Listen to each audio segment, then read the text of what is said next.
अठराही बलवते ते वेगळे धडवते, खडे दान देते सनकादिका. ज्ञानदेव म्हणे जगदानी पिकला, पुरोनी उरला पंढरी. माऊली ज्ञानेश्वर महाराज की जय. एकतरी ओवी अनुभवावी या ज्ञानयज्ञात आपण श्रीमद भगवद्गीता अध्याय 8 त्यातला श्लोक क्रमांक 18 आणि माऊलींनी या श्लोकवर ज्ञानेश्वरी 8व्या अध्यायामध्ये 164 क्रमांकाच्या ओवीनं केलेलं भाष्य, याचं आज आपण चिंतन करणार आहोत. अव्यक्तात् अव्यक्तयः सर्वाः प्रभवन्ति अहरागमे, रात्र्यागमे प्रलीयन्ते तत्रैवाव्यक्तसज्ञके.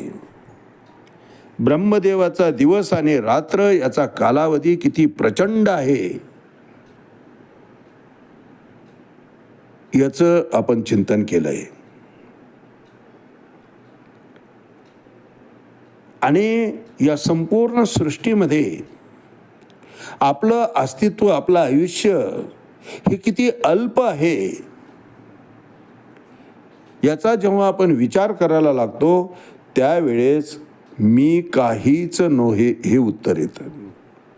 की आमचं आयुष्य हे या कालगणनेशी जर जोडायला गेलो तर 80, 85, 90 वर्षाच्या आयुष्याचं गणती कुठं बसेल महाराज.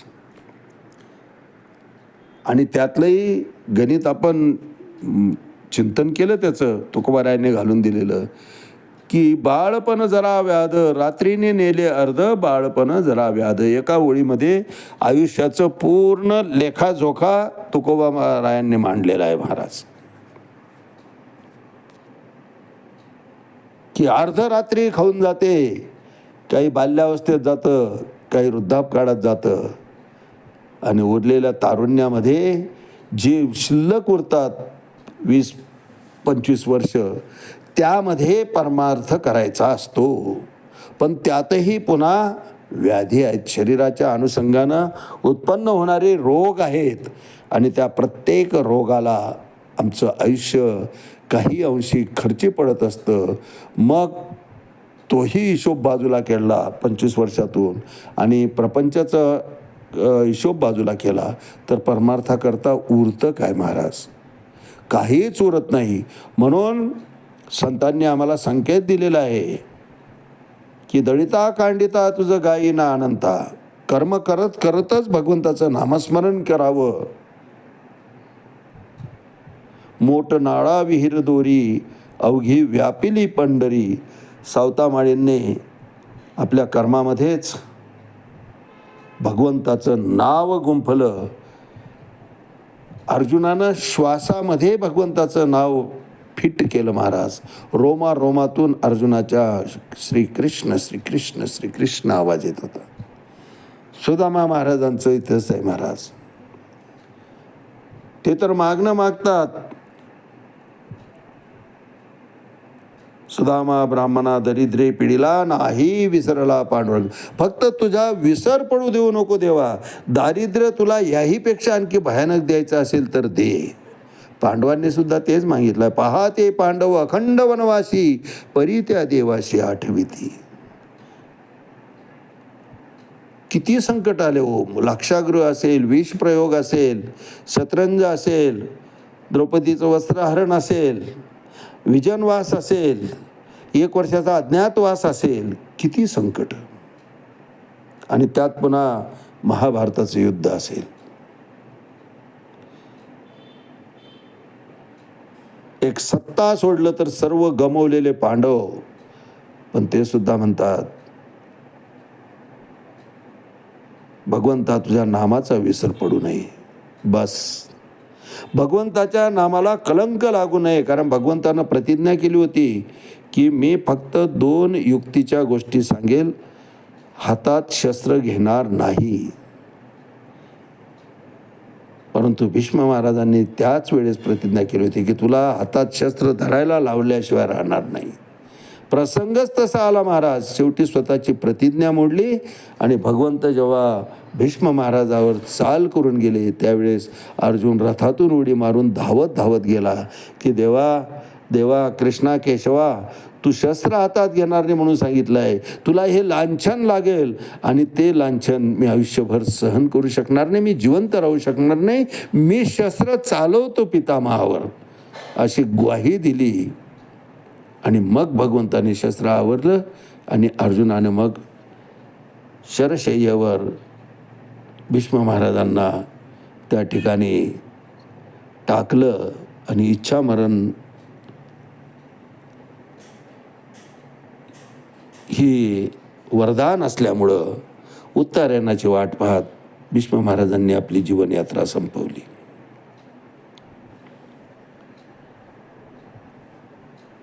भीष्मपण केला खरा, धनुर्धरा रक्षिले. भगवंत वचन कधीच मोडत नाही, पण भक्ताच्या वचनाकरता जर स्वतःचं वचन आडवत असेल तर प्रसंगी भक्ताकरता स्वतःचं वचन सुद्धा मोडतो भगवंत. पण भक्ताचा कैवार घेत असतो महाराज. अशा या भगवंताची प्राप्ती करून घेणं हे खरं तर या मानवी जीवनाचं अंतिम साध्य असावं.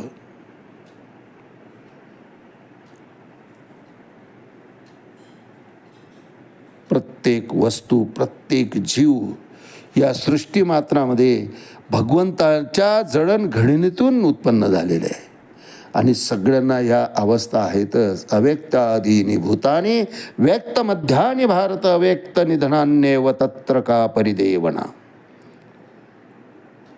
नैराश्यच पदरी पडू नये असा सुपर मंत्र भगवंत अर्जुनाला देतात की हे व्यक्त अव्यक्त व्यक्त अव्यक्त चिंतनच करू नको, सोडून दे, तो तुझा विषयच नाही अर्जुना. कारण हे असंच चालणार आहे. मग या ठिकाणी फक्त तू सावध व्हायचं आहे, सावध.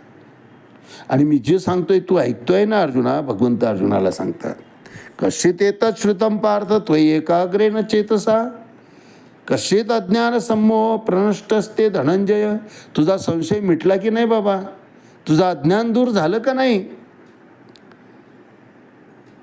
आणि अतिशय विनम्रपणे अर्जुन सांगतो हात जोडून भगवंताला की नष्टो महास्मृतीत लब्धात तत्प्रसादात मयाच्युत. हे अच्युत, हे केशव, तुझ्या कृपा प्रसादानं माझं संपूर्ण अज्ञान निघून गेलं आहे.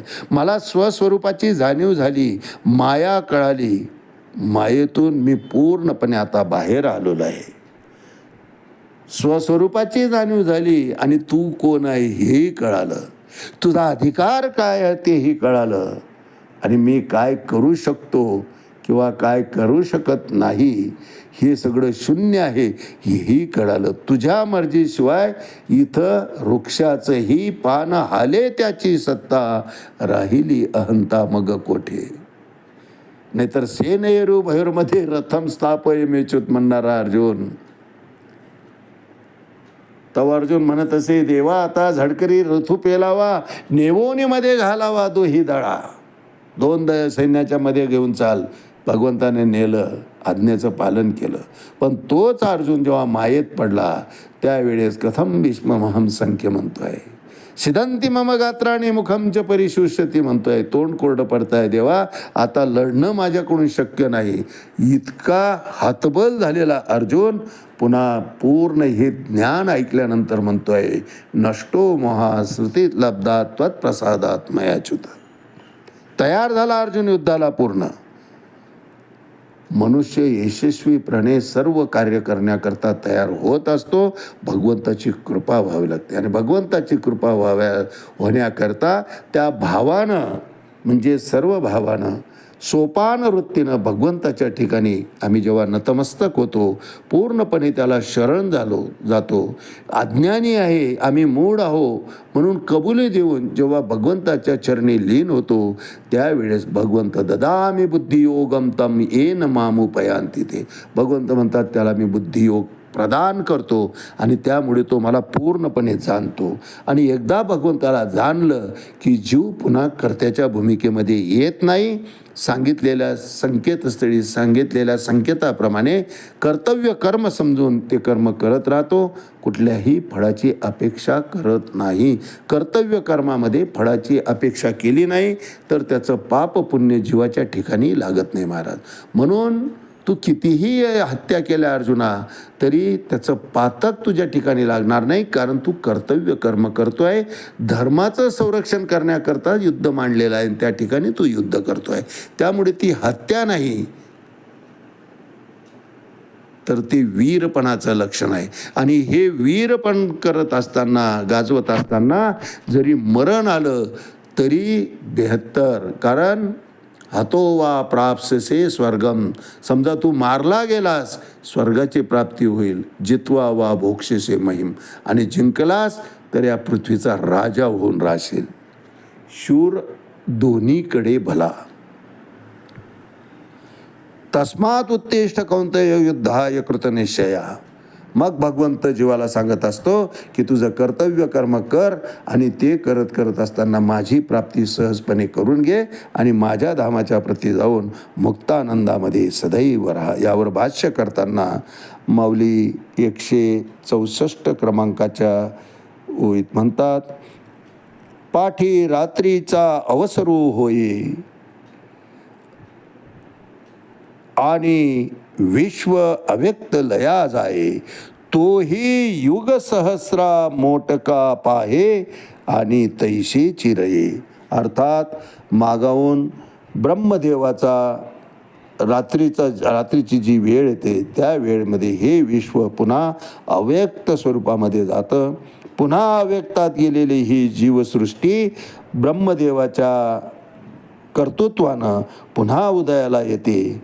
दिवस उगवला की पुन्हा सृष्टी आकार घेते आणि 1000 चतुर्युग अविरत हे जीव भ्रामयम सर्वभूतानी यंत्रारूढानी मायेया, या मायेच्या चक्रामध्ये हे पिसले जातात अर्जुना, भ्रमिष्ट होतात आणि पुन्हा पुन्हा जन्माला येतात, पुन्हा पुन्हा जन्माला येतात. या जन्म मरणाच्या फेऱ्यातून या शरीरा येणे घडे एकाच वेळेत जर मुक्त व्हायचं असेल तैसेची या शरीरा येणे या घडे मोक्षच प्राप्त होऊन जातो. मानवी देहच इतका मौल्यवान आहे.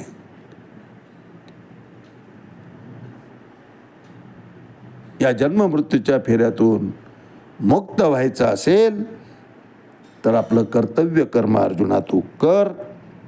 हे सृष्टीचं चक्र हे अविरत चालू राहणार आहे, त्याचं तू चिंतन करू नको. पाठी रात्रीचा अवसर होये आणि विश्व अव्यक्तची लया जाये, तोही युग सहस्र मोटका पाहे आणि तैशी चिरये. आज याच ठिकाणी थांबूया. रामकृष्णारी पुंडलिक वरदा हरी विठ्ठल. श्री ज्ञानदेव तुकाराम पंढरीनाथ भगवान की जय. माऊली ज्ञानेश्वर महाराज की जय. जगद्गुरु तुकाराम महाराज की जय. शांती ब्रह्म एकनाथ महाराज की जय. आदि शक्ती मुक्ताबाई की जय.